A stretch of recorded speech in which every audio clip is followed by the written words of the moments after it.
Hello friends, welcome to the success Kendra. Friends देखिए, बिहार में जो शिक्षक बहाली होनी है, 7th फेज शिक्षक बहाली की प्रक्रिया जो बिहार में 2023 में होना है फ्रेंड्स, उसके लिए आज से हम लोग एक नई शुरुआत कर रहे हैं। बिल्कुल हम लोग एक ठोस शुरुआत कर रहे हैं। आज से हम लोग प्रैक्टिस सेट स्टार्ट कर रहे हैं और आज हमारा यह पहला प्रैक्टिस सेट है। और एग्ज़ाम जो होगा ये बीपीएससी के माध्यम से लिया जाएगा। यहाँ पर आप देख सकते हैं शिक्षक नियुक्ति परीक्षा बीपीएससी द्वारा आयोजित। तो ये बीपीएससी के माध्यम से एग्ज़ाम लिया जाएगा और इसका सिलेबस भी जारी कर दिया गया है। और देखिए, प्राइमरी, सेकेंडरी, हायर सेकेंडरी जितने भी टीचर्स बहाली होने हैं उसमें जो है जीके जीएस है। तो उसी पर आधारित जो है आपका सिलेबस पर हम लोग इसमें महत्वपूर्ण प्रश्नों को कवर करेंगे। फ्रेंड्स, अगर आप कमज़ोर हैं, आप बेसिक लेवल से तैयारी करना चाहते हैं तो हमारे चैनल को सब्सक्राइब करिए और बेल आइकन को दबा लीजिएगा, ताकि जब भी कोई भी वीडियो बिहार शिक्षक बहाली से संबंधित 7th फेज से संबंधित अपलोड किया जाए तो उसका नोटिफिकेशन सबसे पहले आपके पास पहुंच जाए। तो चलिए फ्रेंड्स, बिना देरी किए हुए आज का प्रैक्टिस सेट स्टार्ट करते हैं। पहले प्लीज़ वीडियो को लाइक कर दीजिएगा और जब हमारा सेशन समाप्त होगा तो इसको ज़्यादा से ज़्यादा शेयर करिएगा, अपने दोस्तों के पास भेजिए, अपने रिलेटिव्स के पास भेजिए, ताकि उन लोगों के पास भी यह वीडियो पहुँचे और वो लोग भी अपने तैयारी अच्छे से कर पाएँ। तो फ्रेंड्स, जैसे मैंने आपको बताया कि आज इस वीडियो में हम लोग बिहार में जो 7th फेज शिक्षक बहाली होना है वर्ष 2023 में, और इसका एग्ज़ाम जो है यह बीपीएससी जो है कंडक्ट करवाएगा। बीपीएससी के माध्यम से जो है इसका एग्ज़ाम कंडक्ट करवाया जाएगा।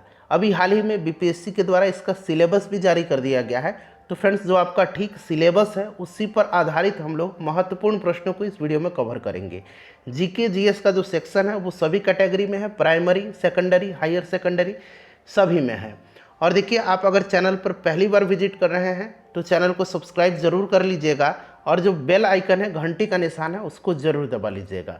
देखिए, सामान्य अध्ययन, चलिए स्टार्ट करते हैं। पहले प्लीज़ वीडियो को लाइक करिएगा। पहला प्रश्न है कि बिहार पर बख्तियार खिलजी के हमले का पहला विवरण प्राप्त हुआ। अगर आप आंसर जानते हैं तो आप आंसर कमेंट में दे करके बताते चलेंगे। देखिए, ध्यान दीजिएगा, बख्तियार खिलजी जो था यह मोहम्मद गोरी का दास था। किसका दास था? तो मोहम्मद गोरी का। बख्तियार खिलजी ने नालंदा एवं विक्रमशिला बिहार को नष्ट कर दिया था और उदंतपुरी पर कब्जा कर लिया था। अगर प्रश्न पूछा जाए आपसे कि नालंदा एवं विक्रमशिला बिहार को नष्ट किसने किया था, किसने उसको तहस नहस किया था, तो आपको याद रखना है बख्तियार खिलजी। बख्तियार खिलजी किसका गुलाम था? तो मोहम्मद गोरी का गुलाम था। मोहम्मद गोरी का यह दास था। और देखिए, राइट आंसर इसका ऑप्शन नंबर बी हो जाएगा। तबकात ए नासिरी से जो है बिहार पर बख्तियार खिलजी के हमले का पहला विवरण प्राप्त हुआ है। बहुत सारे प्रश्न जो हैं बीपीएससी में जो प्रीवियस ईयर में पूछे गए हैं, 38वीं बीपीएससी से लेकर के जो अभी 68वीं बीपीएससी हुआ था, वहाँ तक कि जितने भी प्रीवियस ईयर प्रश्न हैं वो मैं आपको कवर करवा दूंगा सब्जेक्ट वाइज। हिस्ट्री का अलग, पॉलिटी का अलग, ज्योग्राफी का अलग, साइंस का अलग। ठीक है, साइंस में भी फिजिक्स, केमिस्ट्री, बायोलॉजी अलग अलग मैं आपको कवर करवा दूंगा। बिहार स्पेशल, बिहार हिस्ट्री को अलग करवा दूंगा, बिहार ज्योग्राफी को मैं अलग करवा दूंगा। चैनल को सब्सक्राइब करिए और बेल आइकन को दबा लीजिएगा। तबकात ए नासिरी के लेखक कौन हैं? तो मिनहाजुद्दीन सिराज हैं। तारीख हिंद के लेखक कौन हैं? तो तारीख हिंद के लेखक हैं अल बरूनी। ताज उल मासिर के लेखक कौन हैं? तो हसन निजामी। ठीक है, और तारीख मुबारक शाही के लेखक कौन हैं? तो इसको लिखा है याहया बिन अहमद सरहिंदी। तो ये सभी पॉइंट्स आप ध्यान रखेंगे। दूसरा प्रश्न देखिएगा, बिहार सोशलिस्ट पार्टी कब गठित हुई थी? बिहार सोशलिस्ट पार्टी कब गठित हुई थी? देखिए फ्रेंड्स, वर्ष 1931 में, 1931 में गंगा शरण सिंह, जयप्रकाश नारायण, फूलन प्रसाद वर्मा, अब्दुल बारी, राहुल संकृत्यायन तथा अंबिका सिन्हा द्वारा बिहार सोशलिस्ट पार्टी की स्थापना के लिए एक समूह बनाया गया। और इसमें अन्य सदस्य में रामवृक्ष बेनीपुरी, योगेंद्र शुक्ल, कर्पूरी ठाकुर और बसावन सिंह, इन सब लोग थे। तो 1931 जो होगा इसका राइट आंसर हो जाएगा। अगर आपसे पूछा जाए बिहार सोशलिस्ट पार्टी की विधिवत स्थापना कब हुई थी, तो आपको याद रखना है 1934 में। ठीक है, 1934 में पटना में आचार्य नरेंद्र देव की अध्यक्षता में बिहार सोशलिस्ट पार्टी की विधिवत स्थापना हुई थी और इसके सचिव जयप्रकाश नारायण थे। अगर आपसे सोशलिस्ट पार्टी की गठित कब हुई थी तो 1931 में, विधिवत स्थापना पूछेगा तो 1934 में। इसके बाद देखिएगा कि इनमें से किसने बिहार में पहले कांग्रेस मंत्री सभा का नेतृत्व किया था। यहाँ पर देखिएगा कांग्रेस शब्द लगा हुआ है। अगर आपसे प्रश्न इस तरह पूछता है कि बिहार में 1937 में गठित प्रथम भारतीय मंत्रिमंडल का नेतृत्व किसने किया था, तब मोहम्मद यूनिस होता। लेकिन यहाँ पर पहले कांग्रेस मंत्रिसभा का गठन नेतृत्व किसने किया था, तो राइट आंसर हो जाएगा आपका doctor Shri Krishna Singh. Option number यहाँ पर डी जो होगा राइट आंसर हो जाएगा। ये बिहार के पहले मुख्यमंत्री थे। नेक्स्ट क्वेश्चन कर लेंगे कि बिहार का अधिकांश क्षेत्र आच्छादित है, किस प्रकार की मिट्टी से आच्छादित है। तो बिहार का अधिकांश क्षेत्र जो है फ्रेंड्स ये आच्छादित है कछारी मिट्टी से। गंगा और उसकी सहायक नदियों के अपवाह वाले क्षेत्र से संबंधित है यह। और कछारी मिट्टी या जलोढ़ मिट्टी कहेंगे इसको, कछारी इसका राइट आंसर हो जाएगा। वीडियो के लास्ट में आप लोग अपना अपना स्कोर जरूर कमेंट करके बताइएगा। थोड़ा सा मैं छोटा कर देता हूं ताकि प्रश्न आपको और स्पष्ट दिखाई दे। देखिए प्रश्न पढ़ेंगे कि ब्रिटिश सरकार ने कंपनी के कार्यों में हस्तक्षेप किया और 1773 ईस्वी में एक अधिनियम पारित किया जिसका नाम क्या था। तो देखिए इसका जो नाम था, इसका नाम था, राइट आंसर क्या हो जाएगा, रेगुलेटिंग एक्ट। हिंदी में इसको नियामक अधिनियम कहेंगे, ठीक है, नियामक अधिनियम कहेंगे, रेगुलेटिंग एक्ट कहेंगे। इस अधिनियम ने बंगाल की गवर्नर वारेन हेस्टिंग्स को बंगाल का गवर्नर जनरल बना दिया और मद्रास और बम्बई प्रेसिडेंसी को बंगाल के अधीन सम्मिलित कर दिया। तो option number A right answer हो जाएगा। चलिए उसके बाद देखिएगा सभी सब्जेक्ट जितने भी प्रीवियस ईयर में प्रश्न पूछे गए हैं बीपीएससी में, उनको मैं कवर करवा दूंगा आपको और अच्छे खासी तैयारी यहाँ पर कराई जाएगी। चैनल से आप लोग जुड़ जाइए। मानसून शब्द का तात्पर्य क्या है। देखिए फ्रेंड्स, मानसून शब्द का तात्पर्य है वे हवाएं जिनकी दिशा ऋतु के अनुसार बदल जाती है।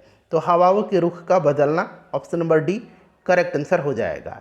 निम्नलिखित मृदा में से सर्वाधिक अनुर्वर मृदा कौन सी है, यानी कि जो कम उपजाऊ है, अनुर्वर है, वो मृदा आपसे पूछा गया है। तो यहाँ पर ध्यान देंगे फ्रेंड्स, राइट आंसर इसका क्या हो जाएगा,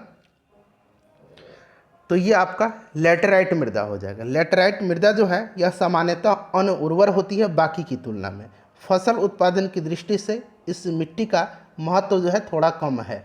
तो ऑप्शन नंबर इसका सी राइट आंसर हो जाएगा। काली मिट्टी, इसमें कपास की खेती की जाती है, ठीक है। चलिए इसको रेगुर मिट्टी के भी नाम से जाना जाता है। अगला प्रश्न है कि द्विदलीय पद्धति कहाँ पाई जाती है। द्विदलीय पद्धति कहाँ पाई जाती है, तो द्विदलीय पद्धति वह राजनीतिक प्रणाली है जहाँ सरकार में दो बड़ी राजनीतिक पार्टियाँ प्रबल होती हैं और ऐसा व्यवस्था संयुक्त राज्य अमेरिका में है। तो संयुक्त राज्य अमेरिका यूएसए राइट आंसर हो जाएगा। भारत में अगर पूछेगा तो भारत में बहुदलीय व्यवस्था है, भारत में बहुदलीय व्यवस्था है, ठीक है, प्रश्न बन सकता है। रानी की वाव में अधिकांश मूर्तियां किसकी भक्ति में है। सबसे पहले जानिए रानी की वाव है कहाँ पर। रानी की वाव जो है ये गुजरात के पाटन में है, ठीक है। और इसका निर्माण जो है ये सोलंकी वंश के जो राजा थे भीमदेव प्रथम, इन्हीं की स्मृति में इनकी पत्नी रानी उदयमती ने किया था। क्लियर हो गया। और आपको याद होगा कि जो नया वाला 100 रुपया का नोट है उस पर रानी के वाव का चित्र अंकित है। क्लियर। और यह जो है मूर्ति इसमें अधिकांश किस भक्ति में है, यह आपसे पूछा गया है। भगवान विष्णु के विभिन्न अवतारों को यहाँ पर दिखाया गया है। विष्णु राइट आंसर हो जाएगा। नेक्स्ट क्वेश्चन है कि खाली उदर की श्लेष्म, यहाँ उदर मतलब पेट होता है, उसके अस्तर में पाए जाने वाले वलन क्या है। तो ये जो वलन है यह क्या है, तो फ्रेंड्स इसको कहा जाता है गैस्ट्रिक फोल्ड। गैस्ट्रिक यानी कि जठरीय मोड़ कहते हैं या फिर रुगई कहते हैं, ठीक है। अंग्रेजी में इसको इस तरह से लिखा जाता है। तो ये अंग्रेजी शब्द लिख दिया गया, ऑप्शन नंबर सी इसका करेक्ट आंसर हो जाएगा। चलिए अगला प्रश्न है कि सिरक्को तूफान, यहाँ देखिए सिरक्को तूफान की सही दिशा का चयन कीजिए। अब यहाँ पर ध्यान दीजिएगा। देखिए सिरक्को एक गर्म, शुष्क तथा रेत और धूलयुक्त हवा होती है। यह एक तरह की हवा है और यह सहारा रेगिस्तान से उत्तर दिशा में भूमध्य सागर की ओर चल करके इटली, स्पेन इन सब देशों में प्रवेश करती है। इटली में इसका नाम जो है सिरक्को है, जो यहाँ लिखा गया है, इसको इटली में कहा जाता है।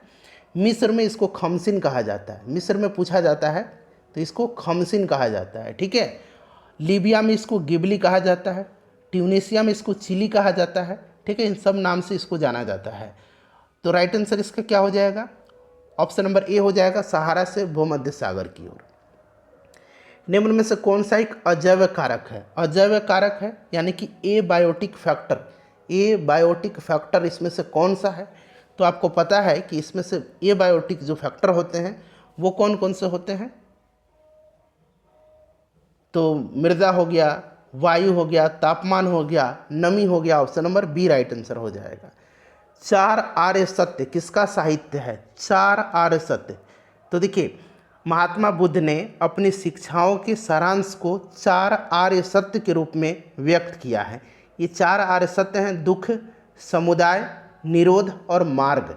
याद रहेगा, दुख, समुदाय, निरोध और मार्ग। ठीक है, तो राइट आंसर इसका बौद्ध धर्म हो जाएगा। उसके बाद देखिए, पुलूरा किसका आवरण है? पुलूरा जो है यह किसका आवरण है? पुलूरा यह आवरण जो है यह किसका है? तो देखिए फ्रेंड्स, पुलूरा ऊतक का एक बड़ा और पतला सीट है जो फेफड़े के बाहरी भाग के चारों तरफ में लपेटे रहता है। तो राइट आंसर इसका क्या हो जाएगा? फुफ्फुस हो जाएगा। ठीक है, चलिए उसके बाद देखिएगा, फेफड़ा निम्न में से कौन सा एक अंडद स्तनी है, यानी कि अंडा देने वाला स्तनी है? तो फ्रेंड्स इसका नाम क्या है? इसका नाम है प्लेटिपस। ठीक है, यहाँ देखिए प्लेटिपस लिखा गया, बतखचोंच, डक बिल्ड प्लेटिपस। प्लेटिपस जो है ये पाया जाता है ऑस्ट्रेलिया में। यह एक स्तनधारी है। ठीक है, यहाँ देखिए अंडद स्तनी है, स्तनधारी है यह। चलिए अगला प्रश्न है कि न्यूक्लियर रिएक्टर में प्रयोग किया जाने वाला विमंदक क्या है? न्यूक्लियर यहाँ पर बना लीजिएगा। तो यह विमंदक जो है यह आपसे पूछा गया है। तो राइट आंसर इसका क्या हो जाएगा? तो ये लाइट वाटर है। ठीक है, लाइट वाटर का प्रयोग मॉडरेटर में कूलिंग एजेंट की तरह किया जाता है। तो यहाँ पर देखिएगा राइट साधारण जल हो जाएगा इसका। उसके बाद नेक्स्ट क्वेश्चन, विमंदक लिखा गया है। बाणभट्ट किसके दरबारी कवि थे? तो बाणभट्ट जो थे यह दरबारी कवि किसके थे? तो यह हर्षवर्धन के दरबारी कवि थे। हर्षवर्धन के दरबारी कवि थे। ठीक है, और कादम्बरी और हर्षचरित इन्हीं की रचना है बाणभट्ट की, याद रखेंगे। डाटा लॉजिक के इनपुट आउटपुट नियंत्रक का एक पहलू क्या कहलाता है? तो यह पहलू जो है यह क्या कहलाता है? तो यह कहलाता है बफरिंग। क्या कहलाता है? तो इसको हम लोग बफरिंग कहते हैं। अगला प्रश्न है कि बोर मॉडल निम्नलिखित में से किससे संबंधित है? बोर मॉडल जो है यह संबंधित किससे है? सिंपल सा क्वेश्चन है। तो यह ऊर्जा के परिमाणीकरण की अवधारणा है। Option number c correct answer हो जाएगा। ठीक है, देखिए नील बोर जो थे इन्होंने रदरफोर्ड के परमाणु मॉडल की कमियों को दूर करने के लिए प्लांक के क्वांटम सिद्धांत का सहारा लिया था और इन्होंने विभिन्न कक्षा में इलेक्ट्रॉनों के ऊर्जा का जो स्तर है उसको समझाने का प्रयास किया था। अगला प्रश्न है हमारा कि निम्नलिखित में से कौन सा भारतीय संविधान की संघ सूची के अंतर्गत आता है? संघ सूची के अंतर्गत इसमें से कौन सा आएगा? अब यहाँ पर देखिएगा, रक्षा है, अंतर्राज्यीय व्यापार तथा वाणिज्य है और बैंकिंग है। इनमें से चुन करके यहाँ आपको आंसर बताना है कि कौन सा आएगा। तो कौन सा आएगा? तो इनमें से सभी आएगा, 1, 2 तथा 3 सभी जो है, तीनों जो है यह संघ सूची के अंतर्गत आते हैं। चलिए 7वीं जो अनुसूची है उसमें आपको पता है कि संघ और राज्य के बीच में जो है वो आपका संघ सूची, राज्य सूची, ठीक है, इन सब का जो है विवरण दिया गया है। समवर्ती सूची, चलिए समवर्ती सूची लिया कहाँ से गया है आप ज़रा कमेंट करके मुझे बताएंगे। चलिए नेक्स्ट क्वेश्चन है कि मेढक के वृक्क किस प्रकार के होते हैं? मेढक का जो वृक्क होता है यह किस प्रकार का होता है? तो यह होता है फ्रेंड्स, मेढक का वृक्क जो होता है यह होता है किस तरह का, बताइए? तो यह होता है मध्य वृक्क। ऑप्शन नंबर ए जो होगा इसका राइट आंसर हो जाएगा, मध्य वृक्क। चलिए अगला प्रश्न है हमारा कि कैल्शियम के अवशोषण के लिए कौन सा विटामिन आवश्यक है? इंपॉर्टेंट क्वेश्चन है। तो यह विटामिन जो है यह विटामिन डी है। विटामिन डी का रासायनिक नाम क्या होता है? कैल्सीफेरॉल होता है। ठीक है, चलिए अगला प्रश्न है हमारा कि कॉकरोच, खाली स्थान दिया गया, प्रजाति के अंतर्गत आता है। तो कॉकरोच जो आता है यह ऑर्थोपोडा के अंतर्गत आता है। ऑर्थोपोडा करेक्ट आंसर हो जाएगा। ठीक है, कॉकरोच इसी में आता है, झींगा मछली भी इसी में आता है, केकड़ा भी आता है, ठीक है, मच्छर भी आता है, ये सब ध्यान रखेंगे। सामान्यतः टूटी हड्डियों को सेट करने के लिए प्रयोग किए जाने वाले प्लास्टर ऑफ पेरिस का रासायनिक नाम पूछा गया है। तो देखिए प्लास्टर ऑफ पेरिस जो होता है इसका रासायनिक नाम होता है calcium sulphate hemihydrate. Calcium sulphate hemihydrate इसका साधारण नाम होता है और यहाँ पर रासायनिक नाम जो होगा ये आपका इसमें से हो जाएगा कैल्शियम सल्फेट। ठीक है, चलिए कैल्शियम सल्फेट। हेमीहाइड्रेट होता है। चलिए अगला प्रश्न है कि हमारे देश में वन महोत्सव दिवस जो है कब मनाया जाता है। तो यहाँ ध्यान देने की बात है, देखिए यह जो मनाया जाता है यह जुलाई के प्रथम सप्ताह में 1 जुलाई से लेकर के 7 जुलाई तक मनाया जाता है। तो यहाँ पर 1 जुलाई दिया गया है। उसके बाद देखिए कुनैन की औषधि किसके प्राप्त होती है, किससे प्राप्त होती है। तो ये सिनकोना के पौधे से मलेरिया में इस्तेमाल किया जाता है। सिख खालसा सेना किसके शासनकाल के तहत बनाई गई थी। अब यहाँ खालसा सेना है, एक खालसा पंथ आपने सुना होगा। खालसा पंथ की स्थापना जो है 1699 में सिखों के जो फ्रेंड्स 10वें गुरु थे गुरु गोविंद सिंह, इन्होंने किया था। गुरु गोविंद सिंह का जन्म 1666 में पटना में हुआ था, इसको भी ध्यान रखेंगे। यहाँ खालसा सेना जो है यह बनाई गई थी रंजीत सिंह के समय में। टेलीफोन का आविष्कार किस दशक में हुआ था। टेलीफोन का आविष्कार जो है यह किस दशक में हुआ था, यह आपसे पूछा गया है। बताइए राइट आंसर इसका क्या हो जाएगा। तो देखिए फ्रेंड्स 1875 में टेलीफोन का आविष्कार हुआ था। राइट आंसर यहाँ पर आपका 1870 हो जाएगा। ऑप्शन नंबर यहाँ पर 1870 के दशक में यहाँ पूछा गया है, तो ये दशक में हो जाएगा। ठीक है, अलेक्जेंडर ग्राहम बेल ने इसका आविष्कार किया था। चलिए उसके बाद नेक्स्ट क्वेश्चन है हमारा कि चिपको आंदोलन निम्न में से किससे संबंधित है।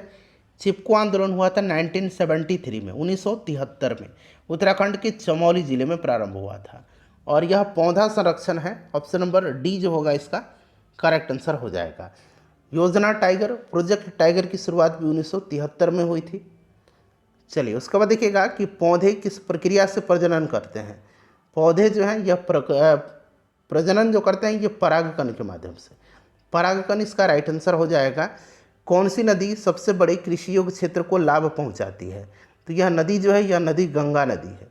कौन सी नदी है फ्रेंड्स, यह नदी जो है यह गंगा नदी है। ठीक है, चलिए उसके बाद नेक्स्ट क्वेश्चन है कि बुद्धवाद और जैनवाद विरोधी आंदोलन आवश्यक रूप से निम्न के विरुद्ध थे। तो ये किसके विरुद्ध थे, बुद्धवाद और जैनवाद। तो यह ब्राह्मणों के रीति रिवाजों तथा औपचारिकताओं के। Option number b correct answer इसका हो जाएगा। सिंधु घाटी सभ्यता की पहचान निम्न में से है। सिंधु घाटी सभ्यता की पहचान जो है यह शहर नियोजन प्रणाली से है। ठीक है, शहर नियोजन प्रणाली से। चलिए तो राइट आंसर इसका हो जाएगा यहाँ पर शहर नियोजन प्रणाली। Option number D correct answer हो जाएगा। सिंधु घाटी सभ्यता जो थी ये किस प्रकार की सभ्यता थी, शहरी सभ्यता थी या ग्रामीण सभ्यता थी, ज़रा आप मुझे कमेंट करके बताइए। चलिए अच्छा, मोहनजोदाड़ो का एक शाब्दिक अर्थ पूछा जाता है। मोहनजोदड़ो का शाब्दिक अर्थ क्या होता है, तो मृतकों का टीला होता है। उसके बाद देखिए 4 आश्रम निम्न में से संबंधित हैं। तो 4 आश्रम यह संबंधित जो है यह किससे हैं, तो यह जीवन के चरण से। और ये जीवन के 4 चरण जो हैं ये कौन कौन से हैं। तो पहला चरण ब्रह्मचर्य है जो कि शुरू होता है मतलब ये 0 से 25 आप कह सकते हैं। ठीक है, उसके बाद गृहस्थ है। ठीक है, तो यह जो होता है गृहस्थ है, गृहस्था नहीं गृहस्थ है। गृहस्थ होता है 25 से स्टार्ट होता है 50 तक रहता है। उसके बाद तीसरे नंबर पर वानप्रस्थ होता है 50 से 75 और वानप्रस्थ के बाद संन्यास होता है, तो ये 75 से लेकर के मृत्यु तक। तो ये जीवन के 4 चरण हैं, याद रखेंगे। भारत में वित्तीय आपातकाल अधिकतम कितनी अवधि के लिए बढ़ाया जा सकता है। अब यहाँ पर ध्यान दीजिए, वित्तीय आपातकाल है किस अनुच्छेद में, तो अनुच्छेद 360 में है। वित्तीय आपातकाल भारत में अब तक एक बार भी नहीं लगाया गया है। ठीक है, तो अधिकतम समय सीमा निर्धारित जो है इसकी नहीं की गई है। तो अनिश्चित काल इसका राइट आंसर हो जाएगा ऑप्शन नंबर डी। एक है आपका 352 में। ठीक है, राष्ट्रीय आपातकाल 356 में, राज्यों में राष्ट्रपति शासन और 360 में वित्तीय आपातकाल है। विद्युत मोटर परिवर्तित करती है, तो विद्युत मोटर जो है यह परिवर्तित करती है विद्युत ऊर्जा को यांत्रिक ऊर्जा में। और विद्युत जनरेटर जो है इसका उल्टा हो जाएगा, यांत्रिक से विद्युत ऊर्जा में। निम्न में से किसके प्रयासों से 1856 ईस्वी में विधवा पुनर्विवाह अधिनियम पारित हुआ था। विधवा पुनर्विवाह अधिनियम पारित हुआ था किसके प्रयास से, तो यह प्रयास हुआ था ईश्वरचंद्र विद्यासागर का। ठीक है, भारत में अंग्रेजी शिक्षा के परिचय के लिए मुख्य रूप से कौन उत्तरदायी है। मुख्य रूप से उत्तरदायी जो है यह पूछा गया है कि कौन है। तो राइट आंसर इसका क्या हो जाएगा, बताइए करेक्ट आंसर। करेक्ट आंसर जो होगा फ्रेंड्स वो आपका हो जाएगा लॉर्ड मैकाले। ऑप्शन नंबर यहाँ पर देखिए डी करेक्ट आंसर हो जाएगा, लॉर्ड मैकाले। ठीक है, चलिए आगे बढ़ेंगे। नेक्स्ट क्वेश्चन कर लेंगे कि राज्यसभा ने किस तारीख को विवाह कानून संशोधन विधेयक 2012 पारित किया था? यह पारित जो है यह कब किया था? तो फ्रेंड्स यह पारित जो है यह कब किया था, बताइए राइट आंसर इसका क्या होगा। तो देखिए ये पारित किया गया था 26 अगस्त 2013 को। 26 अगस्त 2013 को विवाह कानून संशोधन विधेयक 2012 पारित किया गया था। ठीक है, चलिए आगे बढ़ेंगे। नेक्स्ट क्वेश्चन कर लेंगे कि किस खेल को जेंटलमैन का खेल कहा जाता है? तो यह खेल जो है यह खेल क्रिकेट है। कौन सा खेल है? तो क्रिकेट है, याद रखेंगे।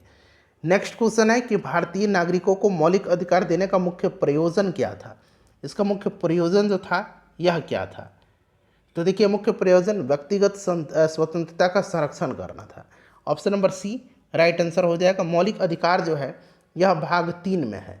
ठीक है, अनुच्छेद 12 से लेकर के 35 तक में रखा गया इसको, और इसको संयुक्त राज्य अमेरिका के संविधान से लिया गया है। चलिए अगला प्रश्न है हमारा कि पलासी युद्ध के समय बंगाल का नवाब कौन था? पलासी का युद्ध जो है यह 23 जून 1757 को हुआ था। ठीक है, और बंगाल का नवाब जो था सिराजुद्दौला था। पलासी के युद्ध में कौन था? सिराजुद्दौला था। इसमें इसकी हार हो गई थी। और ब्रिटिश सेना का नेतृत्व कौन कर रहा था? तो रॉबर्ट क्लाइव कर रहा था। तो सिराजुद्दौला इसका राइट आंसर हो जाएगा। भारत का संविधान कैसा है? भारत का संविधान जो है यह कैसा है, बताइए राइट आंसर इसका क्या होगा। भारत का जो संविधान है यह आपका सबसे विस्तृत संविधान है। Option number A right answer हो जाएगा। उसके बाद देखिएगा कि उपासिकाएं कौन थी?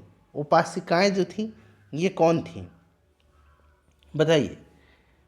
तो देखिए उपासिकाएं जो थी ये फ्रेंड्स बौद्ध धर्म की सामान्य सदस्याएं थी, जो महिलाएं थी। ऑप्शन नंबर सी होगा इसका राइट आंसर। अगला प्रश्न है कि स्वतंत्र भारत के प्रथम कानून मंत्री कौन थे? स्वतंत्र भारत के प्रथम कानून मंत्री जो थे ये डॉक्टर बाबा साहब अम्बेडकर जी थे। ठीक है, चलिए ये पहले गृह मंत्री थे, पहले उप प्रधानमंत्री थे सरदार वल्लभ भाई पटेल, ये पहले प्रधानमंत्री थे, और अबुल कलाम आज़ाद पहले शिक्षा मंत्री थे। नेक्स्ट क्वेश्चन है कि आइंस्टीन को नोबेल पुरस्कार जो है किस कार्य के लिए मिला था? देखिए आइंस्टीन को नोबेल पुरस्कार 1921 में दिया गया था प्रकाश विद्युत प्रभाव सिद्धांत की स्थापना के लिए। तो आपका यहाँ पर प्रकाश विद्युत प्रभाव हो जाएगा, 1921 में इनको दिया गया था। कोशिका का शक्ति स्रोत पावर हाउस किसको कहेंगे? तो माइटोकॉन्ड्रिया को। कोशिका की प्रोटीन की फैक्ट्री राइबोसोम को। चलिए आत्महत्या की थैली लाइसोसोम को। भारतीय कृषि पर वैश्वीकरण के मुख्य प्रभाव से किसका विकास हुआ? बताइए किसका विकास हुआ? तो फ्रेंड्स यह विकास हुआ है जैव प्रौद्योगिकी का। किसका? जैव प्रौद्योगिकी का। Option number A right answer इसका हो जाएगा। नेक्स्ट क्वेश्चन कर लेंगे हम लोग। अगला प्रश्न है कि निम्नलिखित में से सही अनुक्रम कौन सा है? यहाँ पर देखिए मुगल शासक दिए गए हैं, उनका सही अनुक्रम आपसे पूछा गया है। सही अनुक्रम इनमें से कौन सा हो जाएगा? देखिए सबसे पहले मुगल साम्राज्य की स्थापना 1526 ईस्वी में किसने किया था? बाबर ने किया था। इतना तो आपको याद रहेगा 1526 में। ठीक है, चलिए यहाँ पर क्रम बताइए कौन सा क्रम जो है सही हो जाएगा। पहले 3 ऑप्शन देखिए, फिर मैं चौथा ऑप्शन आपको दिखा रहा हूँ। तो यहाँ पर देखिएगा, पहले देख लीजिए चारों, फिर आपको संतुष्ट हो जाएंगे आप लोग। देखिए बाबर के बाद कौन आया था? बाबर के बाद आया था हुमायूं, हुमायूं के बाद अकबर, अकबर के बाद जहांगीर, शाहजहां, फिर औरंगजेब। तो ऑप्शन नंबर इसका बी जो होगा वो आपका करेक्ट आंसर हो जाएगा। चलिए उसके बाद देखिएगा खाली स्थान दिया गया है शाहजहां मुगल सिंहासन पर बैठा था। तो शाहजहां जो है मुगल सिंहासन पर बैठा कब था? तो फ्रेंड्स यह बैठा था कब, बताइए। तो ये बैठा था 1628 में। ऑप्शन नंबर ए हो जाएगा इसका राइट आंसर। 1628 में जो है यह सिंहासन पर बैठा था। क्लियर? चलिए नेक्स्ट क्वेश्चन है हमारा कि गुप्त साम्राज्य का वास्तविक संस्थापक किसे माना जाता है? वैसे गुप्त साम्राज्य की संस्थापना जो है यह श्रीगुप्त ने किया था, और वास्तविक संस्थापक चंद्रगुप्त प्रथम को माना जाता है। ठीक है, लेकिन इसका वास्तविक संस्थापक इसी को माना जाता है, लेकिन स्थापना इसकी श्रीगुप्त ने किया था। नेक्स्ट क्वेश्चन है हमारा कि एड्स निम्न कारणों में से किसके द्वारा होता है? HIV वायरस के कारण एड्स होता है, विषाणु से होता है। आर्द्रता किस उपकरण से नापी जाती है? आर्द्रता जो है यह किस उपकरण से मापी जाती है, तो ये हाइग्रोमीटर से मापी जाती है, ठीक है, हाइग्रोमीटर से। लैक्टोमीटर से दूध की शुद्धता मापी जाती है। हाइड्रोमीटर जो यहाँ पर देख रहा है, इससे द्रव का घनत्व मापा जाता है। पायरोमीटर से उच्च तापमान मापा जाता है। दाब की इकाई क्या है, दाब की इकाई जो है यह पास्कल है। क्या है, पास्कल है, न्यूटन प्रति वर्ग मीटर, पास्कल भी इसको कहते हैं, ठीक है, पास्कल है। चलिए नेक्स्ट क्वेश्चन है कि चंद्रमा की सतह पर उतरने वाला पहला व्यक्ति कौन था। तो पहला व्यक्ति जो थे ये नील आर्मस्ट्रॉन्ग थे। 1969 में इन्होंने चांद पर उतरा था। उसके बाद देखिए एगार एगार किससे तैयार होता है। एगार एगार जो है यह तैयार किससे होता है, तो राइट आंसर इसका क्या होगा बताइए। तो देखिए करेक्ट आंसर इसका जो होगा वो शैवाल हो जाएगा, ठीक है, शैवाल से तैयार होता है, शैवाल से होता है। शैवालों का अध्ययन फाइकोलॉजी कहलाता है, फाइकोलॉजी कहलाता है, ठीक है। चलिए उसके बाद देखिएगा कि रॉकेट निम्नलिखित में से किस सिद्धांत पर कार्य करता है। रॉकेट जो है फ्रेंड्स यह सिद्धांत जो है कार्य करता है जिस पर, रैखिक संवेग संरक्षण के सिद्धांत पर। यहाँ देखिए संवेग दिया गया है। चलिए उसके बाद देखिएगा कि स्वर्ण भूमि का वह राजा कौन था जिसने नालंदा में एक बौद्ध विहार की स्थापना की तथा उससे रखरखाव हेतु अपने दूत द्वारा देवपाल से 5 गांव दान में देने के लिए प्रार्थना किया था। तो यह शासक जो थे ये कौन थे, तो करेक्ट आंसर हो जाएगा बालपुत्र देव, ठीक है। तो यहाँ पर देखिए ऑप्शन नंबर जो सी होगा वो आपका करेक्ट आंसर हो जाएगा। चलिए उसके बाद नेक्स्ट क्वेश्चन है हमारा कि पृथ्वी की सतह पर जी का मान किस कारण परिवर्तित होता है। जी का जो मान होता है वो कितना होता है, 9.8 मीटर पर सेकंड स्क्वायर होता है। क्लियर। और देखिए फ्रेंड्स अगर हम बात करें तो पृथ्वी तल पर जो गुरुत्वजनित त्वरण है जी कहते हैं, इसका मान न्यूनतम कहाँ होता है, इक्वेटर पर होता है, भूमध्य रेखा पर, और अधिकतम कहाँ होता है, पोल पर, ध्रुव पर होता है। और इसका जो परिवर्तित होता है कारण, ये होता है किसके कारण से, तो ये होता है पृथ्वी का आकार तथा पृथ्वी का अपनी अक्ष के चारों ओर घूमना। तो यहाँ पर देखेंगे तो आकार और अक्ष पर घूर्णन, ऑप्शन नंबर यहाँ पर सी जो होगा इसका करेक्ट आंसर हो जाएगा। उसके बाद देखिएगा कि वह दर्रा जो सर्वाधिक ऊंचाई पर अवस्थित है, तो इसमें से नाथुला जो है ये सबसे ऊंचा दर्रा है। नाथुला दर्रा जो है ये कहाँ पर है, सिक्किम में है। रोहतांग जो है ये कहाँ पर है, हिमाचल प्रदेश में है। निम्नलिखित में से कौन सा तत्व तो सर्वाधिक विद्युत ऋणात्मक है, तो इसमें से सर्वाधिक विद्युत ऋणात्मक जो है वो कौन सा है बताइए। तो इसका करेक्ट आंसर जो हो जाएगा वो आपका फ्लोरीन हो जाएगा, फ्लोरीन, ठीक है, याद रखेंगे फ्लोरीन हो जाएगा। चलिए उसके बाद नेक्स्ट क्वेश्चन हमारा कि बिहार किसान सभा से कौन जुड़ा था। बिहार किसान सभा, बिहार प्रांतीय किसान सभा आपने पढ़ा होगा, 1929 में जो है इसकी स्थापना किया था स्वामी सहजानंद सरस्वती ने, ठीक है, स्वामी सहजानंद सरस्वती जुड़े हुए थे, कार्य स्थापना किया था। कार्यानंद शर्मा भी थे इससे जुड़े, राहुल संकृत्यायन भी थे, ठीक है, राहुल संकृत्यायन भी थे, कार्यानंद शर्मा भी थे, यदुनंदन शर्मा भी थे, पंचानंद शर्मा भी थे। तो उपरिक्त सभी इसका राइट आंसर हो जाएगा, उपरिक्त सभी option number D correct answer हो जाएगा। अगला प्रश्न देखिएगा, नेक्स्ट क्वेश्चन है हमारा कि क्लोरीन को एथिलीन में मिलाने पर क्या प्राप्त होता है। क्लोरीन को एथिलीन में मिलाने पर क्या प्राप्त होता है बताइए, राइट आंसर इसका क्या हो जाएगा, करेक्ट आंसर इसका क्या हो जाएगा बताइए, बताइए राइट आंसर, जल्दी से बताना है आपको। आंसर जानते हैं तो आप कमेंट करके बताते चलिए। तो देखिए करेक्ट आंसर जो होगा फ्रेंड्स वो आपका यहाँ पर हो जाएगा एथिल क्लोराइड, एथिलीन क्लोराइड, ठीक है, एथिलीन क्लोराइड। चलिए नेक्स्ट क्वेश्चन कर लेंगे, एथिलीन क्लोराइड, ध्यान रखना आपको। किस रक्त समूह के व्यक्ति सभी रक्त समूहों के रक्त को स्वीकार करता है, यानी कि रेसिपिटर कहेंगे इसको, यूनिवर्सल। तो यह रक्त समूह जो है AB है। Universal donor blood group O को कहा जाता है, यह किसी को भी दे सकता है, सार्वजनिक दाता कहेंगे इसको। निम्नलिखित में से किस वर्ष भारतीय खाद्य निगम FCI स्थापित किया गया था। तो देखिए FCI यानी कि भारतीय खाद्य निगम की स्थापना जो है ये 1965 में किया गया था। अपना स्कोर आप लोग कमेंट करके बताइए कि इन 65 प्रश्नों में से कितने का आंसर आपने सही से दिया है। वीडियो को लाइक कर दीजिएगा और इसको शेयर कर दीजिएगा।